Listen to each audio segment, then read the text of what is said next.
Romanos capítulo 8, o texto já está indicado no nosso boletim, quase que eu não preciso nem dizer onde você tem que abrir. E é até uma boa, irmãos, que você leia o texto até antes de chegar aqui na igreja. Já está indicado, você já sabe, vai se preparando até durante a semana, lendo a palavra, inclusive para os seus filhos. Imagine você lendo o texto que vai ser pregado no domingo para eles durante toda a semana, e quando eles chegam aqui, ainda mais, né? Então faça isso, conselho aí pastoral para você. Vamos ler, Romanos capítulo 8, nós vamos ler a partir do versículo 1, do verso 1 até o 11. Romanos 8, 1 ao 11. Diz assim então a palavra do nosso Deus: Agora, pois, já nenhuma condenação há para os que estão em Cristo Jesus. Porque a lei do Espírito da vida em Cristo Jesus te livrou da lei do pecado e da morte.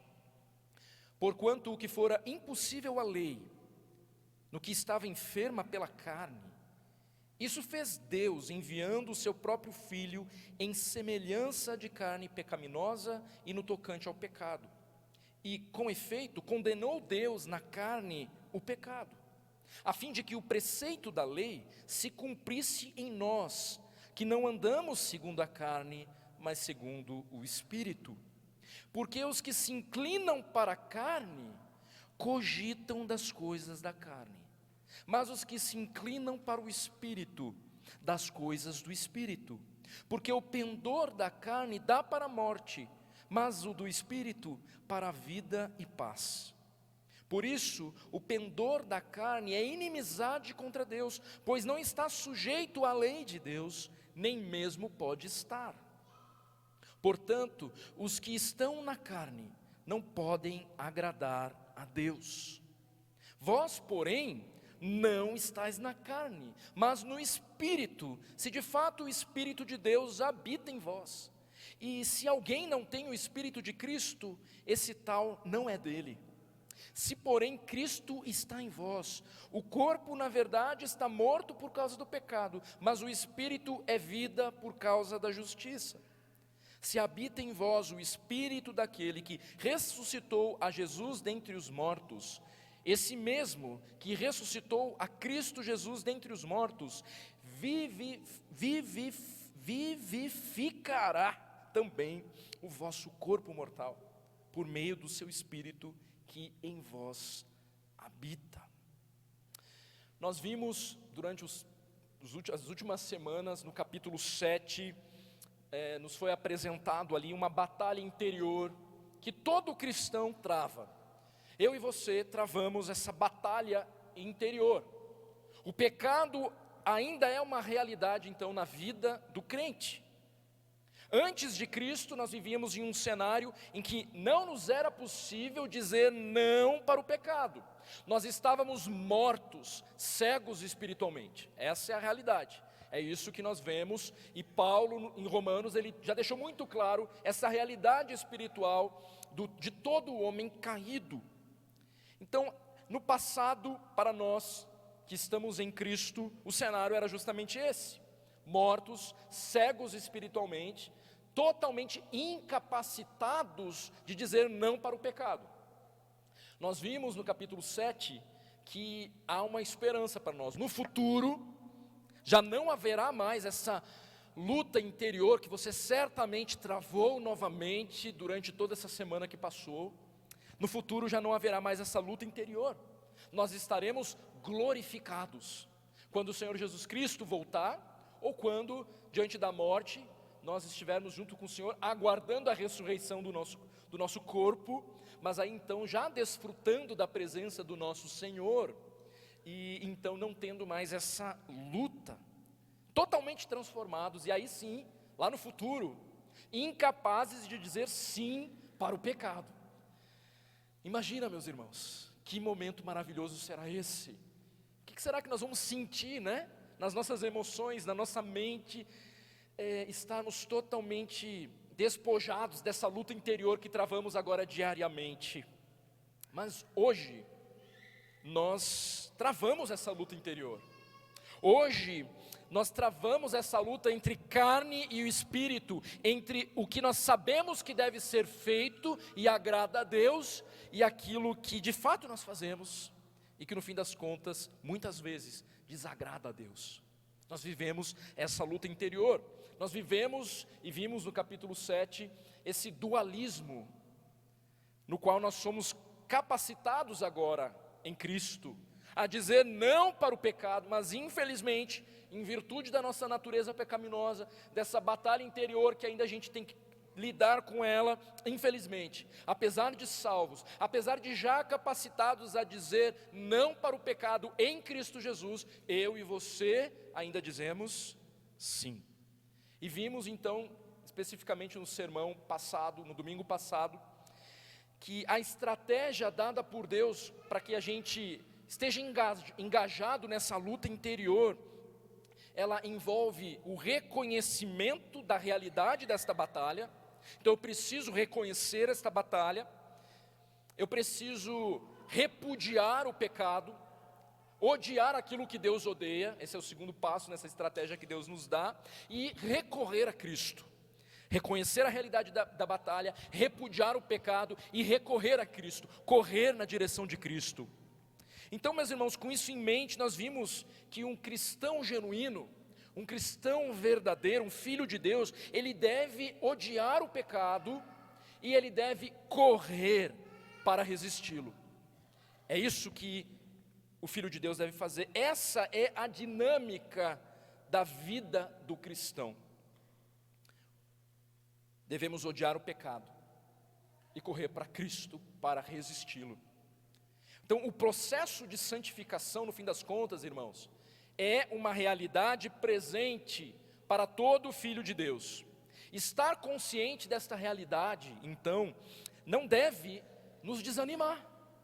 Há pouco eu brincava ali, né, com a Silvinha ali, como é que tá? Estamos na luta. Pois é, então é isso mesmo, porque se não tiver luta, talvez não seja nem crente.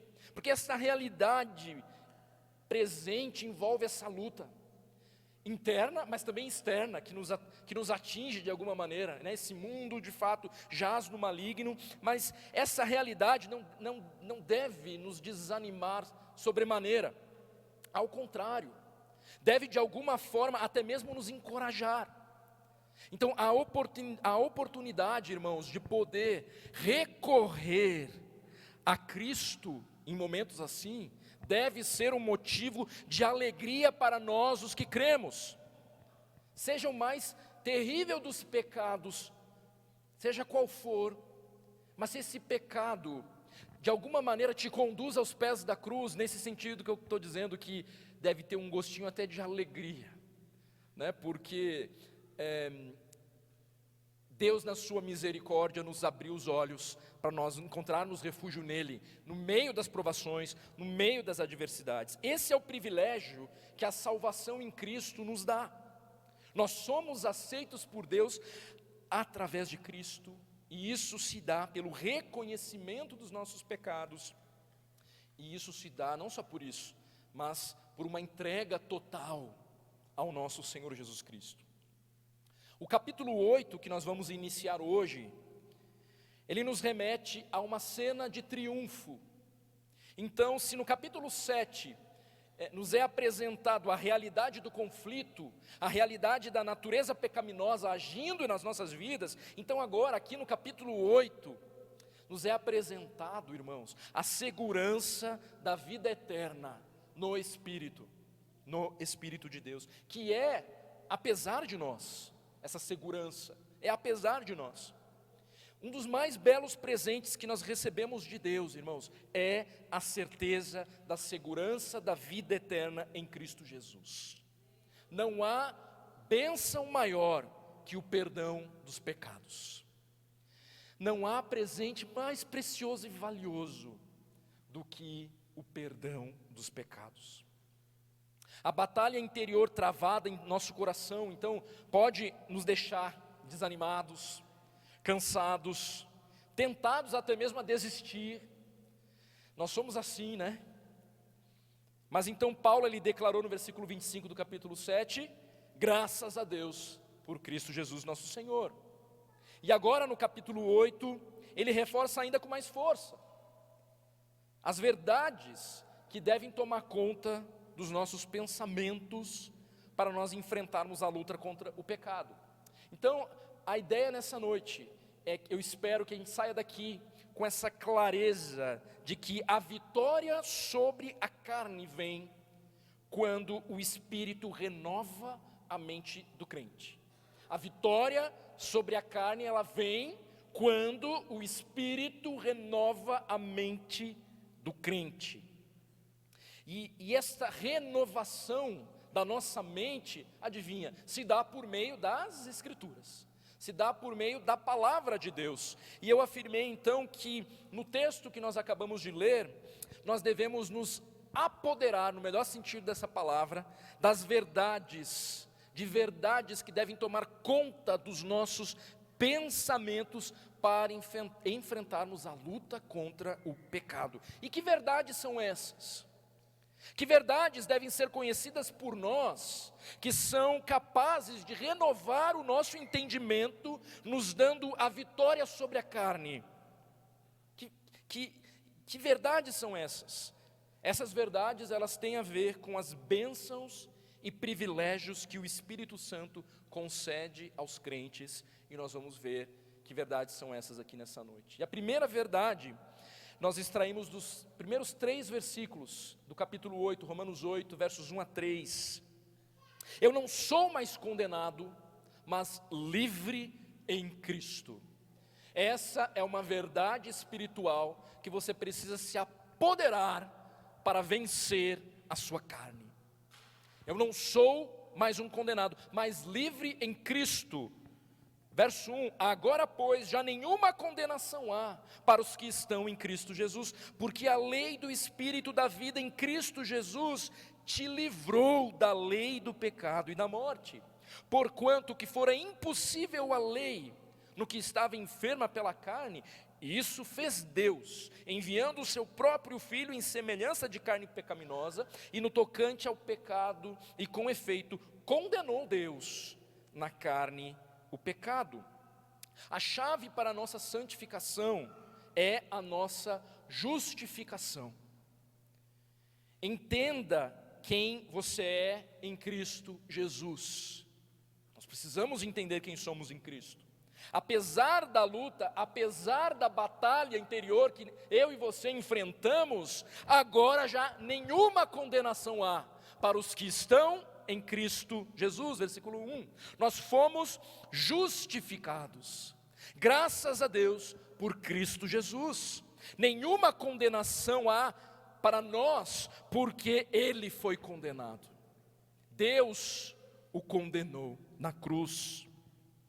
Nós precisamos renovar a nossa mente, então, irmãos, sobre a posição que nós temos em Cristo. O que nos permite viver uma vida de santidade não são os nossos méritos, o nosso esforço, mas a morte vicária de Jesus, aplicada pelo Espírito em todo aquele que nele crê. Esta é a base da libertação dos cristãos. O Espírito Santo, portanto, é a chave para a vida cristã. Ele abençoa os filhos de Deus. E então nós não somos mais condenados, nós somos livres. Antes nós estávamos sujeitos à escravidão por toda a vida. Mas Cristo morreu, e nós lemos lá em Hebreus capítulo 2, para que por sua morte, Ele destruísse aquele que tem o poder da morte, a saber, o diabo, e livrasse a todos, que pelo pavor da morte, estavam sujeitos à escravidão por toda a vida. Eu e você estávamos sujeitos à escravidão por toda a vida, por toda a eternidade, sofrendo as consequências da escravidão pelo nosso pecado. Cristo Jesus nos livrou da lei do pecado e da morte. O que era impossível à lei, não porque a lei fosse má, e nós vimos isso, né? Não porque a lei de Deus fosse má, mas porque a nossa natureza pecaminosa a impossibilitava. O que era impossível para a lei, Deus tornou possível. Deus enviando o seu próprio Filho em semelhança de carne pecaminosa, ou seja, o Filho divino assumiu a natureza humana, e aí então tendo aí duas naturezas, a divina e a humana, ao mesmo tempo, simultaneamente. No entanto, quando ele assume essa natureza humana em semelhança de carne pecaminosa, é sem qualquer pecado. E aí então, Deus torna possível a nossa libertação. Note, irmãos, que Cristo, ele se torna como um de nós, não em carne pecaminosa, mas em semelhança de carne pecaminosa. Ele se esvaziou assumindo a forma de servo, com o objetivo de tratar com o pecado. Então Jesus, ele tinha de ser plenamente humano. Quando a expressão fala aqui, semelhante de carne pecaminosa, o que Paulo está querendo sublinhar é que de fato ele se fez carne. Ele se tornou bem próximos de nós ali, ele se tornou de fato um ser humano, porém sem pecado. Jesus tinha que ser plenamente humano para possibilitar essa obediência representativa. Então, porque ele foi obediente até o fim, todos aqueles que estão em Cristo são vistos por Deus como obedientes. Para ser então esse sacrifício substitutivo, foi por isso que ele precisou se fazer carne, para ser o mediador entre Deus e os homens, para cumprir com o propósito original do homem, de até mesmo dominar a criação, para ser o nosso padrão de vida, o nosso modelo de vida, para ser inclusive o padrão do nosso corpo redimido. Ele é as primícias, o túmulo está vazio, e nós da mesma forma iremos ressuscitar à semelhança de Cristo Jesus. E por fim, para se compadecer de cada um de nós como sumo sacerdote, Jesus, ele tinha de ser plenamente humano, e assim com efeito condenou Deus na carne o pecado. Foi na carne de Cristo que Deus condenou e puniu o pecado do seu povo. A morte substitutiva de Jesus, ou seja, ele morrendo no teu lugar, só foi possível porque Deus enviou o seu Filho em semelhança de carne pecaminosa, para que ele levasse sobre si os nossos pecados, pagando a nossa dívida, morrendo a nossa morte. E é nesse sentido que a lei do Espírito da vida em Cristo Jesus nos livra da lei do pecado e da morte. Em Cristo você não é mais um condenado, mas é livre. E há uma grande diferença entre um escravo e um filho que é livre. Há uma grande diferença. O escravo, ele é aceito e valorizado baseado no que ele faz. O filho, por sua vez, ele é valorizado baseado em quem ele é e no seu lugar dentro daquele contexto familiar. O escravo, ele começa o seu dia ansioso e preocupado, questionando se o seu trabalho, ele agradará ao mestre. O filho, ele começa o dia descansando no amor seguro da sua família. O escravo, ele é aceito por causa do seu funcionamento. O filho, ele é aceito por causa do seu relacionamento. O escravo, ele é aprovado pela produtividade, pela performance, mas o filho, ele é aprovado pela sua posição como pessoa. Nesse exemplo aqui que eu estou dando para os irmãos aqui, para a gente entender onde estamos, qual que é a nossa posição. O escravo, se ele falhar, a sua posição está em risco e ele pode ser punido, certamente será. O filho, se falhar, ele fica triste porque ele entristeceu os seus pais, mas ele está também sujeito à disciplina, mas ele não tem medo de ser expulso de casa. O filho, as crianças que estão aqui, pisou na bola, pecou, vai ter que ser disciplinado. Mas o filho, ele não precisa ter medo de ser expulso de casa. Ele vai ser disciplinado, ele vai ser cuidado, ele vai ser orientado, e ele permanece ali. A sua posição não foi retirada. O escravo, por fim, irmãos, trabalha para ser aceito, enquanto o filho trabalha porque é aceito. E isso faz toda a diferença. Nós, como cristãos, nos relacionamos com o nosso Deus, porque Ele nos comprou, porque Ele nos redimiu, porque Ele nos tornou livres quando ainda éramos totalmente pecadores e incapazes de fazer qualquer coisa. Como que você se vê? E aí eu estou propondo, tirando aqui do texto essa verdade espiritual, porque na luta interior que eu e você travamos, saber que você já não é mais condenado, mas livre em Cristo Jesus, deve mudar tudo. Deve mudar a tua percepção sobre a vida. Como você se vê? Condenado ou livre? Escravo ou filho? Como você se enxerga? A vitória sobre a carne, ela vem quando o Espírito Santo, ele renova a nossa mente. Essa é uma verdade que nós precisamos renovar o nosso entendimento. O sacrifício de Cristo na cruz foi suficiente para mudar a nossa condição de escravos do pecado para filhos, para escravos de Cristo Jesus. Escravos de Cristo Jesus. Então não sou mais um condenado, mas livre em Cristo.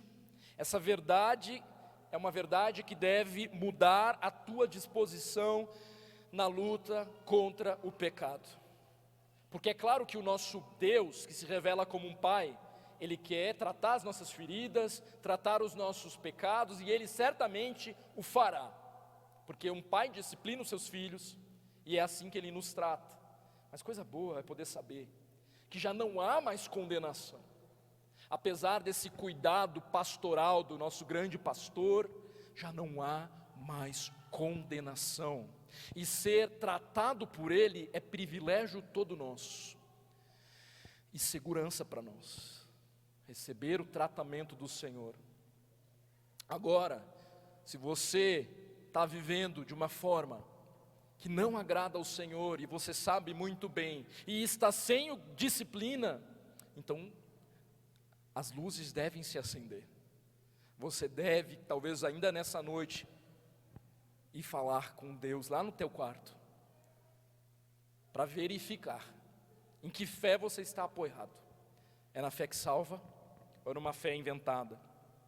A segunda verdade que deve renovar a nossa mentalidade, irmãos, é extraída dos versículos 4, versículo 9. Não ando mais na carne, mas no Espírito. Então, vamos ler novamente o versículo 3, diz assim, Porquanto o que for impossível à lei, no que estava enferma pela carne, isso fez Deus, enviando o seu próprio Filho, em semelhança de carne pecaminosa, e no tocante ao pecado, e com efeito, condenou Deus na carne o pecado, a fim de que o preceito da lei se cumprisse em nós, que não andamos segundo a carne, mas segundo o Espírito. E veja o versículo 9 também. Vós, porém, não estáis na carne, mas no Espírito, se de fato o Espírito de Deus habita em vós. E se alguém não tem o Espírito de Cristo, esse tal não é dele. O cristão, ele vive em novidade de vida. Não ando mais na carne, mas no Espírito, é uma afirmação. É uma afirmação sobre o cristão. É uma verdade que eu estou dizendo para você. Você precisa renovar a sua mente com esta verdade a teu respeito. O cristão, ele não anda mais na carne, mas no Espírito. O cristão vive em novidade de vida. Andar no Espírito significa ser guiado pelo Espírito, viver na presença de Deus, ser controlado por Ele e pela sua palavra. É fazer morrer os feitos do corpo. É fazer morrer os feitos do corpo. É ter o caráter de Cristo reinando em nós e não as obras da carne. Simples assim. Aqueles que estão em Cristo, irmãos, são capacitados pelo Espírito a viver de acordo com os preceitos de Deus. Em Cristo, Deus destruiu o poder do pecado, no versículo 3, a fim de que o preceito da lei se cumprisse em nós, ou seja, a fim de que as justas exigências da lei, elas fossem cumpridas por aqueles que andam de acordo com o Espírito. O Espírito de Deus capacita os filhos de Deus a obedecerem, a encontrarem prazer nessa corrida constante pela obediência ao nosso Deus. E é nesse sentido que o salmista pode afirmar, mas eu e você também podemos afirmar, que nós amamos a lei do Senhor. O cristão ama sim a lei, a palavra de Deus. e recorre a Cristo para agradar a Deus, não na sua força, não nos seus méritos. Então, aqueles que estão em Cristo são capacitados a viver uma nova vida, Nós cremos nessa verdade, precisamos crer, irmãos, nessa verdade. Isso fará toda a diferença na sua luta diária contra o pecado. O Espírito Santo de Deus já habita em você, que creu em Cristo, para que você vivesse essa nova vida. Jesus se tornou o que somos, porém sem pecado, para que possamos nos tornar o que Ele é. E isso só é possível pela nossa união com Cristo, por meio da fé. Em suma, então, irmãos, o que está em jogo são dois sistemas de valores aqui. Andar na carne tem a ver com uma vida determinada e dirigida pelos valores desse mundo, uma orientação puramente humana, enquanto andar no Espírito tem a ver com viver debaixo do controle e conforme os valores de Deus, a partir de Cristo e em Cristo, um viver dominado pelo Espírito de Deus.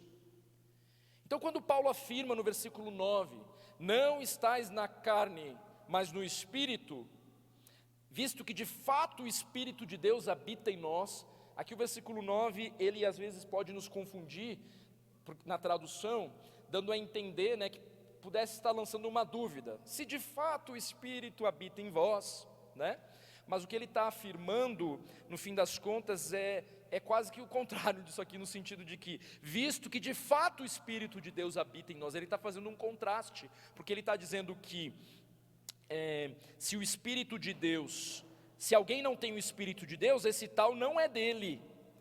Ao mesmo tempo ele está afirmando, que vocês não estão na carne, mas no Espírito. Então, visto que esse Espírito de fato habita em vocês, então Paulo ele tem em mente aqui, mais uma vez, essa questão posicional. Ele está descrevendo a condição do crente em Cristo, que é assegurada já ali na conversão, ou seja, vocês estão no Espírito, se o Espírito está em vocês. O Espírito, ele habita de uma forma fixa nos crentes. O Espírito Santo habita em todo aquele que nele crê e passa a habitar no momento da sua conversão, e ele não tira férias, ele está ali presente na sua vida até o último dia. É claro, há um dinamismo nesse nosso relacionamento à medida em que nós podemos entristecê-lo, em que nós podemos, de alguma forma, até fingir que não estamos sendo exortados por ele, quando ele ministra o nosso coração por meio da sua palavra. Mas o Espírito habita de forma fixa nos crentes. Paulo, daqui a pouco nós vamos olhar para os versículos 5 a 8, ele está fazendo um paralelo sobre dois grupos de pessoas, crentes e não crentes. E aí no versículo 9, de uma forma pastoral, ele diz assim, mas vocês estão no Espírito. Vocês estão no Espírito. E já que vocês estão no Espírito, então andem em conformidade de acordo com o que vocês são. Então o andar no Espírito para o cristão, irmãos, não é apenas um desejo utópico, mas é uma realidade. Como nós vimos em Romanos 6, versículo 4, fomos, pois, sepultados com Ele na morte pelo batismo, para que, como Cristo foi ressuscitado dentre os mortos, para a glória do Pai, assim também andemos nós em novidade de vida. A obra de Cristo, o sacrifício de Cristo, o que o batismo representa, que no fim das contas morremos para nós mesmos morremos com Cristo e ressuscitamos com Cristo. Isso tem a ver com o resultado de alguém que já teve esse encontro de salvação, é andar em novidade de vida, é ser guiado pelo Espírito Santo de Deus. Ainda em Romanos 6, no verso 6, nós lemos, sabendo isto, que foi crucificado com ele o nosso velho homem, para que o corpo do pecado seja destruído e não sirvamos o pecado como escravos. No verso 11, considerai-vos mortos para o pecado, mas vivos para Deus em Cristo Jesus. Não reine, portanto, o pecado em vosso corpo mortal, de maneira que obedeçais às suas paixões.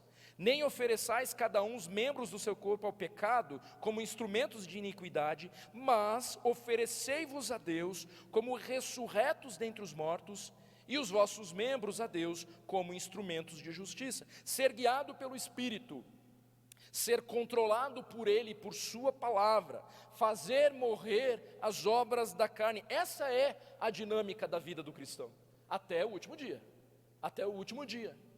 E nós não desfalecemos porque temos essa segurança que o próprio Espírito habita em nós e Ele completará essa obra que foi iniciada em nós. Então, o que tem caracterizado a sua vida?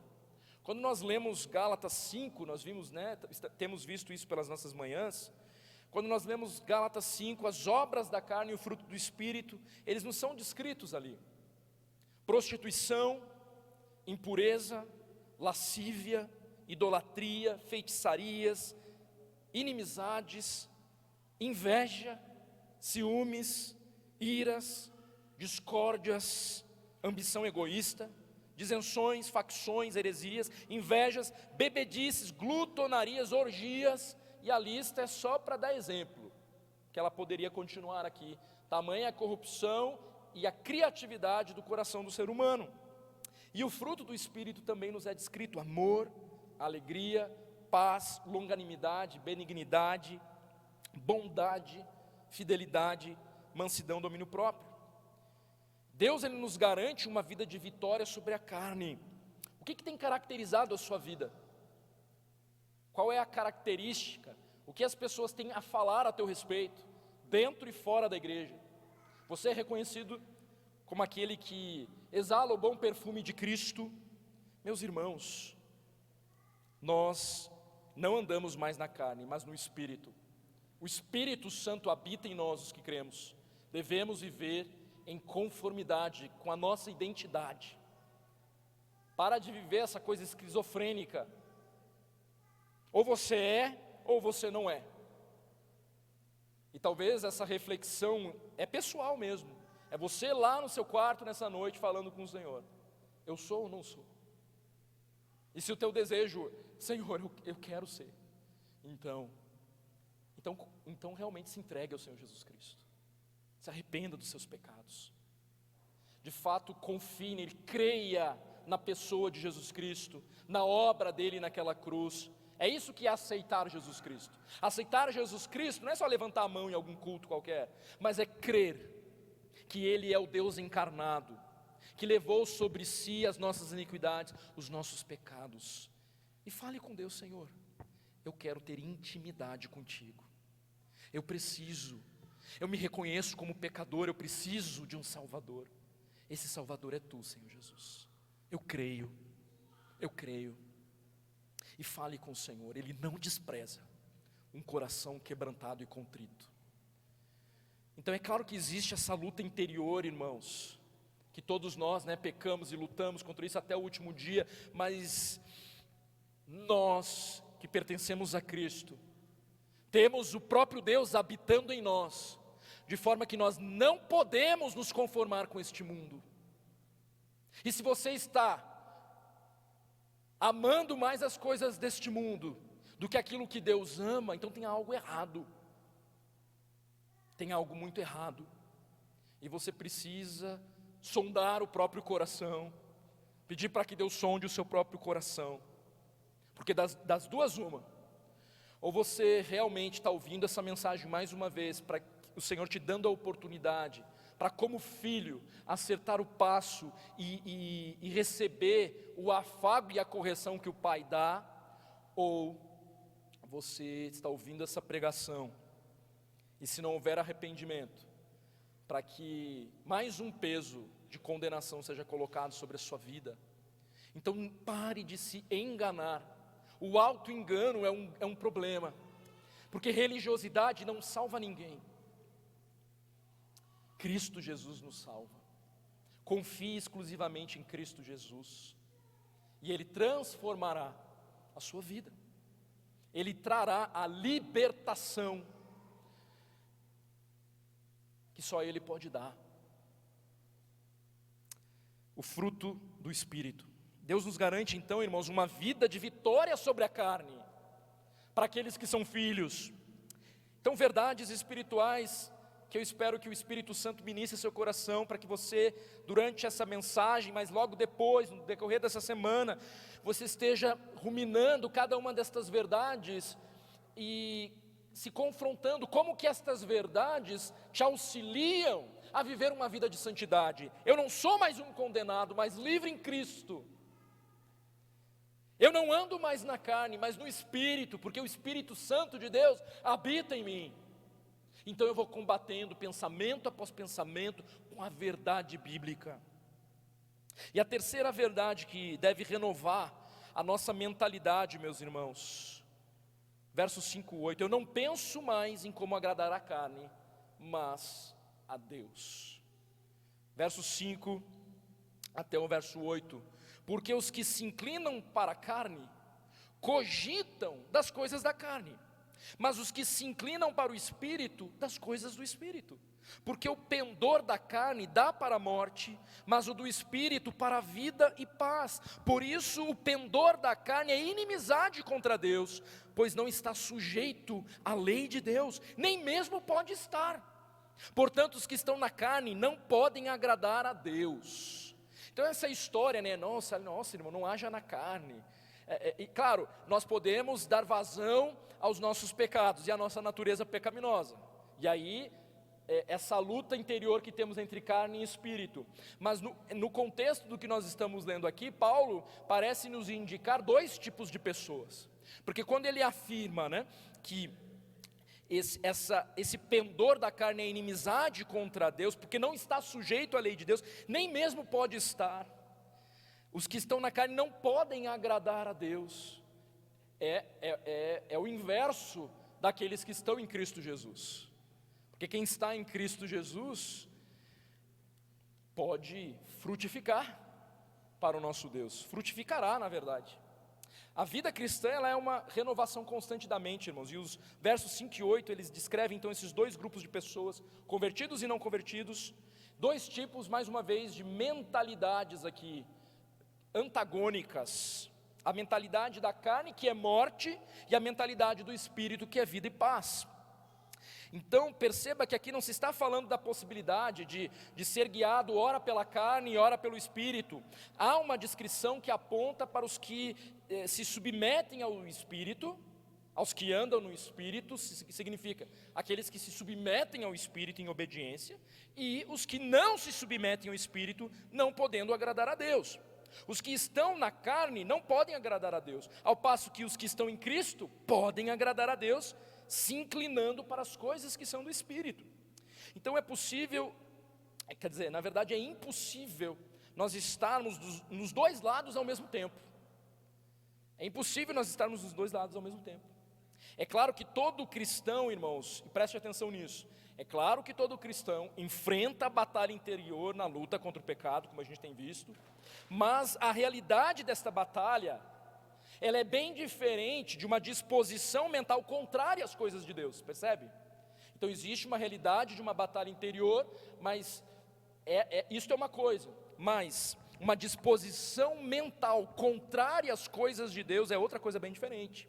Então o contraste entre a mente do incrédulo com a mente do crente é gritante. Uma é vida e paz, a outra é morte. A outra é marcada pela hostilidade a Deus, inimigos de Deus, inimigos dos valores de Deus, dos valores do reino de Deus. Em Cristo nós somos capacitados pelo Espírito, irmãos, a agradar a Deus, e esse deve ser o nosso anseio, mas não é um anseio utópico, inatingível. Nós somos capacitados pelo Espírito Santo a viver essa dinâmica desde já, embora ainda aguardando o momento da glorificação. A mentalidade da carne, da natureza pecaminosa, em contraste a isso, que tipo de mentalidade é essa? Ela é altamente preocupada em agradar a si mesma. É uma mentalidade voltada exclusivamente para o aqui e para o agora, que se esquece da morte iminente, enquanto acumula riquezas, enquanto luta para ter o corpo ideal, o corpo perfeito, se esquece da morte iminente. A busca por vantagens e direitos, custe o que custar, é a marca desse estilo de vida. E em Cristo nós somos capacitados a mudar o foco do que vem a ser a própria vida. A nossa maior preocupação em Cristo, meus irmãos, passa a ser, e aí, alegre-se em perceber isso na sua própria vida, a maior preocupação do cristão em Cristo, aqueles que estão em Cristo, passa a ser o caráter, passa a ser você encontrar deleite em obedecer ao Senhor, passa a ser os relacionamentos e não as coisas, a adoração, o fazer missões, o evangelismo. É uma mentalidade que considera o eterno. O foco está em ganhar para a eternidade, e assim procura agradar a Deus em tudo o que faz. Colossenses 3, 1-2 nós lemos: portanto, se fostes ressuscitados juntamente com Cristo, buscai as coisas lá do alto, onde Cristo vive, assentado à direita de Deus. Pensai nas coisas lá do alto, não nas que são aqui da terra. Romanos 12, 1-2: rogo-vos, pois, irmãos, pelas misericórdias de Deus, que apresenteis o vosso corpo por sacrifício vivo, santo e agradável a Deus, que é o vosso culto racional, e não vos conformeis com estes séculos, mas transformai-vos pela renovação da vossa mente, para que experimenteis qual seja a boa, agradável e perfeita vontade de Deus. Em Filipenses 4, 7, 8, é um outro texto que nos lembra desta renovação que aqueles que estão em Cristo são capacitados por Deus a fazer para viver aquilo que Deus espera dos seus filhos. Filipenses 4, 7, 8. A paz de Deus, que excede todo o entendimento, guardará o vosso coração e a vossa mente em Cristo Jesus. Finalmente, irmãos, tudo que é verdadeiro, tudo que é respeitável, tudo que é justo, tudo que é puro, tudo que é amável, tudo que é de boa fama, se alguma virtude há e se algum louvor existe, seja isso o que ocupe o vosso pensamento. E por fim, 2 Coríntios 10, 4, 5, porque as armas da nossa milícia não são carnais, e sim poderosas em Deus, para destruir fortalezas, anulando nossos sofismas e toda altivez que se levante contra o conhecimento de Deus, levando cativo todo pensamento à obediência de Cristo. O cristão leva cativo todo pensamento à obediência de Cristo. A triste realidade do homem caído, irmãos, que é incapaz de agradar a Deus, ela é contrastada com a nova realidade da vida que Cristo tem para nos oferecer. Verso 9: vós, porém, não estáis na carne, sob o domínio da carne, mas do Espírito. O versículo 11, por fim, ele traz o aspecto principal aqui. O Espírito que habita em nós é o Espírito daquele que ressuscitou a Jesus dentre os mortos. E esse mesmo que ressuscitou a Jesus dentre os mortos, também vivificará o vosso corpo mortal. O poder que capacita o crente a viver, a vencer essa luta contra a carne, vem do Espírito Santo, e é por isso que nós não precisamos temer, é por isso que nós iremos perseverar até o fim na luta contra o pecado. É o poder de Deus agindo em nós. Ou seja, irmãos, nós não estamos sozinhos.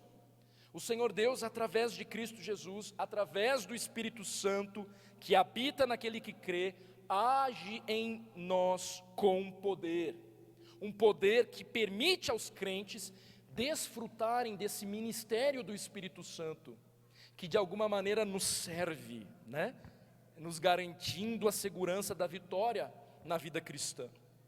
De que forma então, irmãos, e algumas perguntas de aplicação aqui para a gente fazer, de que forma a verdade de não ser mais condenado, mas livre em Cristo, impacta a sua vida e o modo como você luta contra o pecado? Se somos livres, nós devemos e podemos viver como livres e não mais escravos. Glória a Deus por isso. Uma outra pergunta de aplicação aqui: de que forma a verdade da capacitação do Espírito para andarmos inclinados para o que Deus deseja, impacta o modo como você deve lidar com os desejos do teu coração. O cristão é dominado pelo Espírito Santo. E a terceira pergunta: de que forma a verdade sobre a capacitação do Espírito para você agradar a Deus impacta o modo como você se submete ao Senhor? Porque, como eu disse, o Espírito Santo, por meio desse Espírito, o poder de Deus manifesto de tal maneira que o próprio Senhor Jesus Cristo ressuscitou, vencendo o pecado, vencendo a morte, sobretudo. É um poder grandioso. É esse mesmo poder que nos capacita na luta contra o pecado. Não é qualquer coisa. É por isso que nós verdadeiramente somos livres, fomos comprados. Há de fato uma luta interior em todo crente, mas na luta contra o pecado, meu irmão, minha irmã, nós já recebemos, como nós lemos na segunda carta de Pedro, capítulo 1, versículo 3, nós já recebemos tudo o que nós precisamos para viver uma vida de piedade e que agrada ao Senhor. Jesus Cristo é a resposta de Deus para o homem perdido, e é uma resposta tão certeira, mas é tão certeira a resposta de Deus para o homem perdido, que um verdadeiro encontro com Ele, com o Rei dos Reis, com o grande Senhor, com o Todo-Poderoso, Santo dos Santos, implica em renovação de mente. Então, se você está em Cristo, se você já encontrou refúgio nele como teu Senhor, como teu Salvador, não há como não ocorrer na sua vida uma mudança de ordem moral, por menor que seja. O Espírito Santo habita naquele que crê, e ele começa um processo de transformação, de renovação de mente, ao passo que se você está há 30 anos dentro de uma igreja, e não mudou em nada, talvez seja hoje o dia em que você deve se render ao Senhor Salvador, e Ele sim transformará a sua vida, transformará a sua vida. Conversão, irmãos, conversão tem a ver com o toque divino na nossa cosmovisão. Conversão tem a ver com o toque divino, ou seja, no nosso modo de ver a realidade. Qualquer coisa que não tenha tocado o centro da tua maneira de ver o mundo, é qualquer coisa menos uma conversão genuína. Quando o Espírito Santo habita em alguém, ele transformará o cerne do ser, a inclinação do coração, ainda que diante dessa luta interior. Alguém verdadeiramente salvo irá se dobrar diante do Espírito Santo de Deus, não que nunca mais irá pecar, mas o pecado de fato será um acidente de percurso, como você já deve ter escutado, e não um estilo de vida. É aí que está o ponto. Há pessoas dentro das igrejas, sentadas em bancos, todos os domingos, anos se passaram, mas ainda não tiveram o núcleo da sua cosmovisão modificado. Essa engrenagem precisa girar. Não dá para ter dois senhores. Não dá para amar a Cristo e a Mamon. Não dá para amar a Cristo e o dinheiro. Não dá para amar a Cristo. O Senhor, Ele não negocia o seu trono com nada e nem ninguém. Alguém verdadeiramente salvo irá se dobrar diante do Espírito Santo de Deus. Isso na prática significa obedecer às Escrituras, a disposição por querer obedecer, ainda que tropeçando. Mas o nosso Deus, Ele nos levanta e Ele prossegue com a gente até o final, quando nós seremos totalmente transformados. Um filho de Deus é livre em Cristo para viver uma vida de liberdade, anda no Espírito, mortificando os desejos da carne, vive para agradar a Deus. Verdades profundas, irmãos, que não lotam igrejas, mas são verdades que transformam verdadeiramente as nossas vidas, se nós a aceitarmos na sua simplicidade e na sua complexidade ao mesmo tempo. É impossível ter vitória sobre a carne sem ter um encontro real com Jesus Cristo. O Senhor nos chama para andar com Ele em intimidade. O Senhor Jesus deseja nos conduzir por um caminho de vida abundante. A boa notícia é que você pode viver essa vida abundante, porque Cristo pagou um alto preço para você viver essa vida abundante. Então, meu irmão,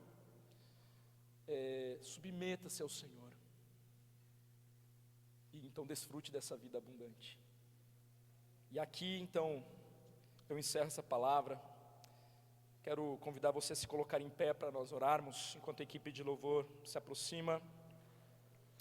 Peço que você não perca de vista essa exortação, esse clamor para a transformação da sua mente. Então feche os seus olhos, se coloque em oração nesse momento, clamando ao Espírito Santo que habita em você, para que estas verdades estabelecidas aqui nessa noite possam fazer sentido para você, possam te ser suficientes. Então peça ao Senhor em oração.